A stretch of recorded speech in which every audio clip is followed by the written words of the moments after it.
दोस्तों, अगर आप और अच्छी नींद चाहते हैं तो हमारी प्यारी सी ऐप नींद को इंस्टॉल करें। इस ऐप पर आपको एक्सक्लूसिव स्लीप स्टोरीज़ मिलेंगी और आप बिना यूट्यूब प्रीमियम के भी इन स्टोरीज़ को बैकग्राउंड में सुन सकेंगे।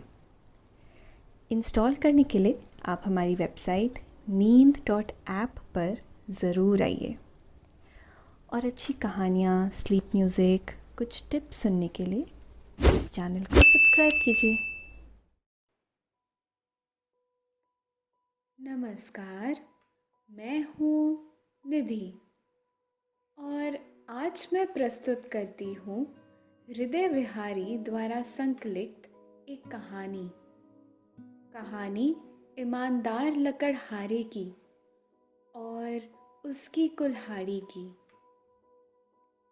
ऐसा अक्सर कहा जाता है कि ईमानदारी सबसे अच्छी नीति है, पर समय आने पर हम सब इस नीति को भूल जाते हैं। ऐसी ही एक कहानी है एक मेहनती लकड़हारे की। जब उसकी कुल्हाड़ी नदी में गिर जाती है तो उस परेशान लकड़हारे की आवाज़ सुन जल से देवी बाहर आती है और उसे चांदी की कुल्हाड़ी दिखाती है। क्या वो लकड़हारा उस कुल्हाड़ी को ले लेता है? जानेंगे आज की कहानी में। लेकिन इस कहानी को सुनने से पहले आप अपने आसपास की सारी लाइट्स बंद कर दीजिए। रख दीजिए अपने सभी कामों को एक साइड। आराम से लेट जाएं। अपनी आंखें धीरे से बंद कर लीजिए। अब थोड़ा सा अपने शरीर को आराम दीजिए। थोड़ा और आराम। अपने शरीर को बिल्कुल ढीला छोड़ दीजिए। हाथों को शरीर से दूर रखते हुए हथेलियां आसमान की ओर। पैर भी आपस में नहीं सटे हुए हैं, एक दूसरे से दूर। आराम से, कोई टेंशन नहीं, कोई तनाव नहीं। अपने दिमाग में चल रहे सभी विचारों को, चिंताओं को त्याग दें। एक शांति महसूस करें। महसूस करें कि एक शांति आपके अंदर प्रवेश कर रही है। गहरी सांस लें। सब नेगेटिव पॉजिटिव विचारों को धीरे धीरे निकाल दें।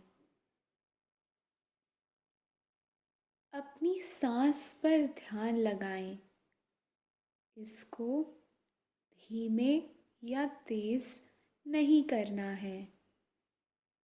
बस ध्यान देना है कि कैसे वो आपके नाक, गले में होते हुए फेफड़ों में आ रही है और आपके फेफड़े फूल रहे हैं। और कैसे वो आपके फेफड़ों से वापस गले और नाक के माध्यम से वापस निकल रही है और आपके फेफड़े थोड़े सिकुड़ रहे हैं। मन शांत, एकदम शांत होता जा रहा है। आप अच्छा महसूस कर रहे हैं। खुद को काफी हल्का फील कर रहे हैं। सब तरफ शांति है, सुकून है, खामोशी है।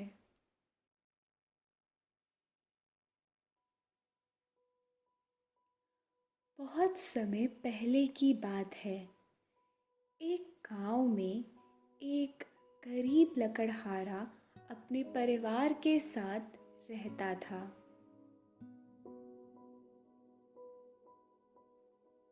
आजीविका के लिए वह रोज सुबह गांव के समीप स्थित जंगल में जाकर लकड़ियां काटता और उसे बाजार में बेचकर पैसे कमाता था। इस तरह उसकी और उसके परिवार की गुजर बसर चल रही थी। वो नित्य अपना काम बहुत मेहनत से करता था और रोज जो कमाई होती थी उससे ही घर के लिए अनाज लाता था। उसने अपने लिए कोई बचत नहीं कर रखी थी। एक दिन रात को बहुत तेज बारिश शुरू हो गई। रात को लकड़हारे के परिवार ने लाए अनाज से रात काट ली। पर वो मूसलाधार बारिश सुबह भी नहीं रुकी। लकड़हारा परेशान था कि वो लकड़ियां काटने कैसे जाए। अगर वो लकड़ियां काट कर नहीं बेच पाया तो उसे भूखा रहना पड़ेगा। ये सब विचार उसे बहुत परेशान कर रहे थे। ऊपर से उसे पता था कि बारिश की वजह से पेड़ भी भीगे होंगे, तो उसे सूखी लकड़ियां नहीं मिल पाएगी। थोड़ी देर के बाद बारिश रुकी तो उसने निश्चय किया कि वो आज किसी दूसरी जगह जहाँ पेड़ सूखे हों वहाँ लकड़ियाँ काटने जाएगा। उसने एक दूर वाले जंगल के लिए रास्ता पकड़ा। बारिश के बाद पेड़ पौधों ने एक नया रूप ले लिया है। चारों तरफ हरियाली चमक रही है। पेड़ों ने नया श्रृंगार किया है। छोटे छोटे पौधों के ऊपर लगे रंग बिरंगे अजीबोगरीब फूल खिले हुए हैं। जंगल के रास्ते की पगडंडी में भी जगह जगह गड्ढे बने हुए हैं। लकड़हारा उन गड्ढों से खुद को बचाकर जा रहा था। कहीं सूखी लकड़ियां की खोज में रास्ते में मोर नाच रहे थे। वो लकड़हारा चला जा रहा था किसी सूखे पेड़ की तलाश में। तभी उसे दिखाई दी एक नदी। उसने सोचा कि हो सकता है कि वहाँ उसे सूखी लकड़ियाँ मिल पाएं। ऐसा कुछ सोचकर वो जंगल में नदी किनारे लगे उस पेड़ की लकड़ियों को काटने लगा। वो मन ही मन सोच रहा था कि लकड़ियां बीन कर आज जो घर पर सामान मंगाया है वो खरीद पाएगा और उसके घर पर खाना बन पाएगा। वो लकड़हारा इन सब विचारों को लेकर उस सूखे हुए पेड़ की लकड़ियां काट रहा था। अब उसकी कुल्हाड़ी में वो धार भी नहीं थी कि वो तेजी से अपना काम कर सके। फिर भी वो बार बार प्रहार करके लकड़ियां काट रहा था और कटी हुई लकड़ियों को इकट्ठा कर रहा था।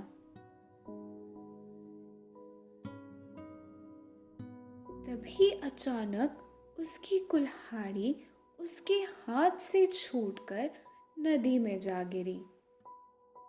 लकड़हारे ने लोगों से सुन रखा था कि नदी बहुत गहरी है और उसमें तरह तरह के जलीय जीव रहते हैं। मगरमच्छ और भी अन्य खतरनाक प्राणी हैं। इस कारण उतरकर कुल्हाड़ी निकाल पाना उस लकड़हारे के लिए संभव नहीं था।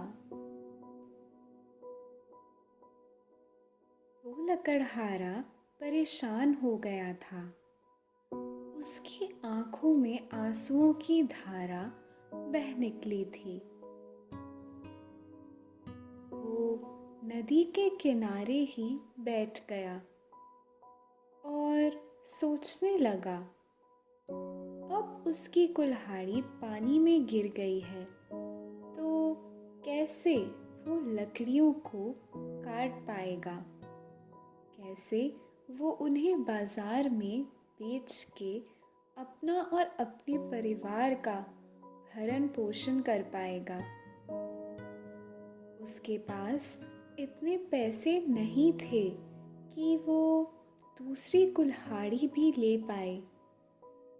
वो बहुत व्यथित हो गया और भगवान से प्रार्थना करने लगा, हे ईश्वर, मुझे मेरी कुल्हाड़ी वापस दिला दो जिससे मैं मेरा और मेरे परिवार का भरण पोषण कर सकूं।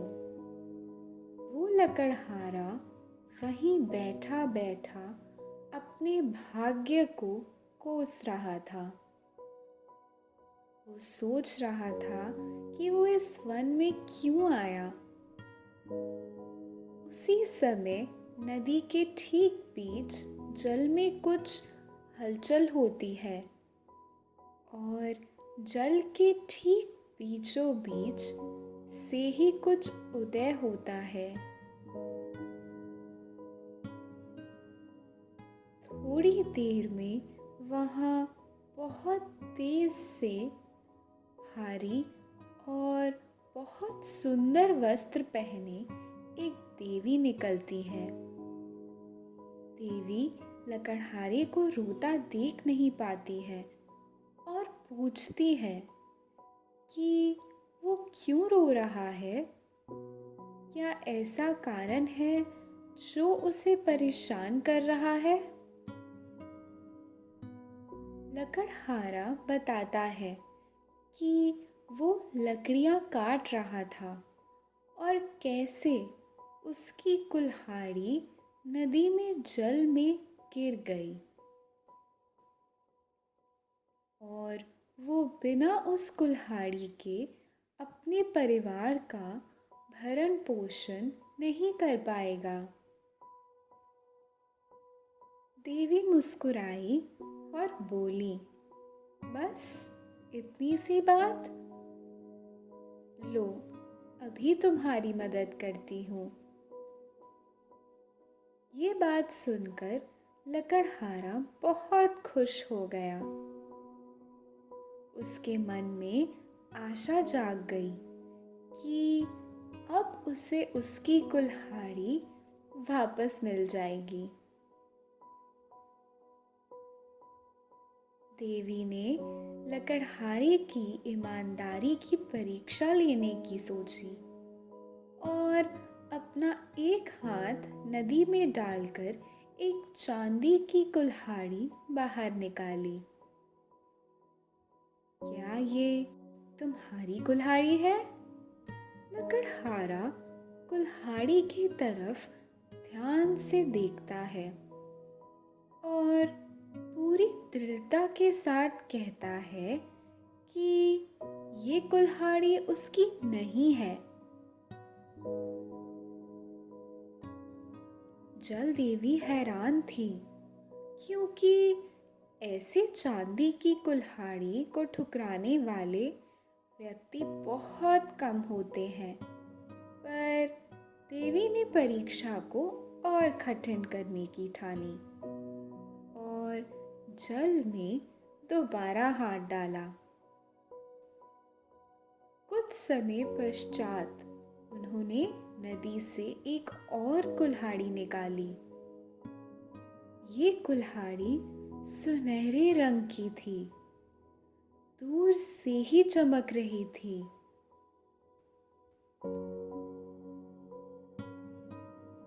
जैसे हीरे मोती जड़े हों।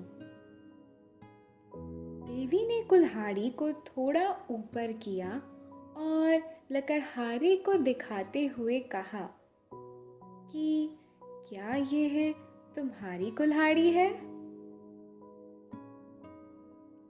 लकड़हारा कुल्हाड़ी की तरफ ध्यान से देखने लगा। उसने सोचा कि यह कुल्हाड़ी तो उसकी लोहे की कुल्हाड़ी की तरह नहीं लगती है, ये तो सोने की लगती है।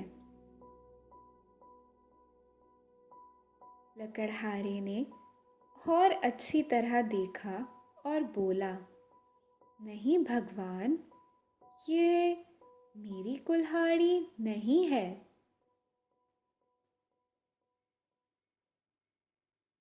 जल देवी बोली, इसे ध्यान से देखो मेरे पुत्र, यह सोने की कुल्हाड़ी है जो बहुत कीमती है। सच में यह तुम्हारी नहीं है? देखो, इसमें बहुमूल्य हीरे और मोती लगे हैं। क्या तुम्हें पक्का विश्वास है कि ये तुम्हारी कुल्हाड़ी नहीं है?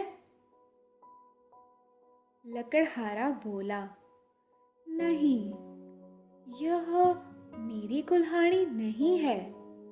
मेरी कुल्हाड़ी ऐसी बिल्कुल नहीं दिखती। मुझे मेरी लोहे की कुल्हाड़ी अच्छे से याद है। उसका हत्था यूं हीरे मोतियों से नहीं जड़ा हुआ था, बल्कि लकड़ी का था। वो अब पुरानी हो चुकी थी और कुछ जगह से उसका लोहा भी टूट गया था। पर देवी, मैं मेरी कुल्हाड़ी को अच्छे से पहचानता हूँ।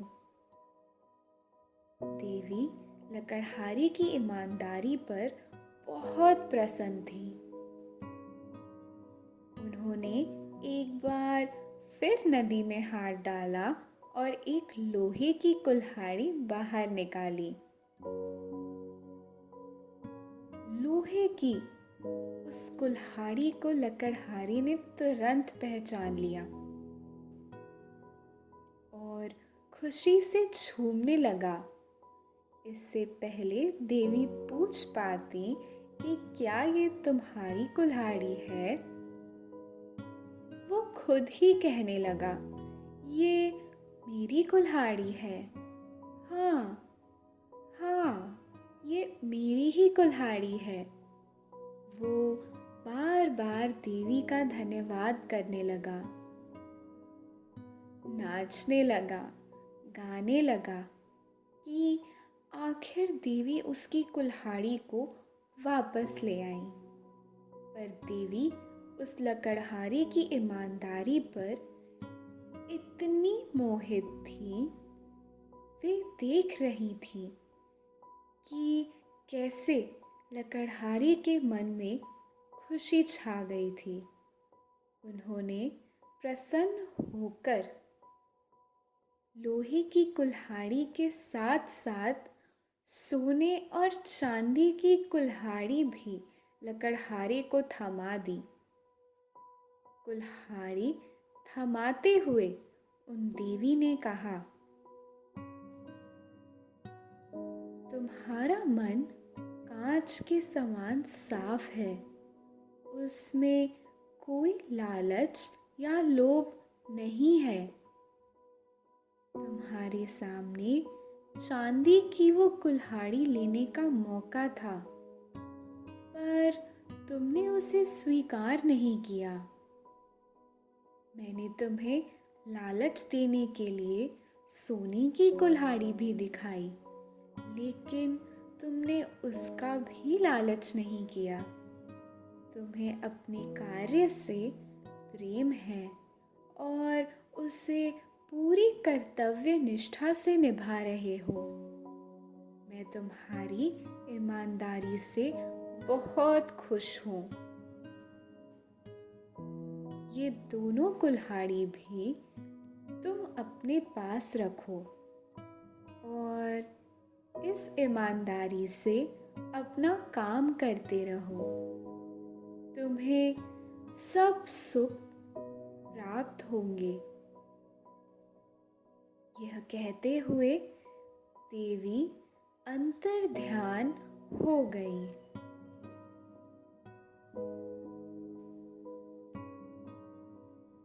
लकड़हारे ने उन तीनों कुल्हाड़ियों को देवी का आशीर्वाद समझकर खुशी खुशी रख लिया। वो अपनी लोहे की कुल्हाड़ी से किसी सूखे पेड़ की लकड़ियाँ काटने लगा। लकड़ियाँ काट कर वो उन लकड़ियों को इकट्ठा करता है और बाजार की ओर चल पड़ता है। यह कहानी हमें ईमानदारी की एक बहुत बड़ी सीख देती है। ईमानदारी एक अच्छी नीति है। हमेशा ईमानदार रहो। ईमानदारी हमेशा से ही प्रशंसा की पात्र रही है।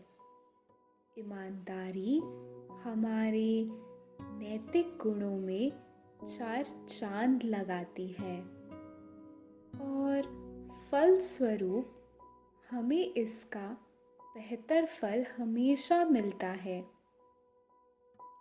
इसलिए अपने काम के प्रति, खुद के प्रति और हर स्थिति में ईमानदार रहें। आपको आपकी ईमानदारी का फल अवश्य मिलेगा। अगर एक व्यक्ति अपना काम पूरी ईमानदारी से करता है तो निश्चित रूप से ईश्वर उसकी मदद करते हैं। यहाँ खत्म होती है आज की कहानी ईमानदार लकड़हारे की। आशा है आपको कहानी पसंद आई होगी। अब आप भी चिंता मुक्त हो जाइए। निद्रा देवी आपकी तरफ आ रही है।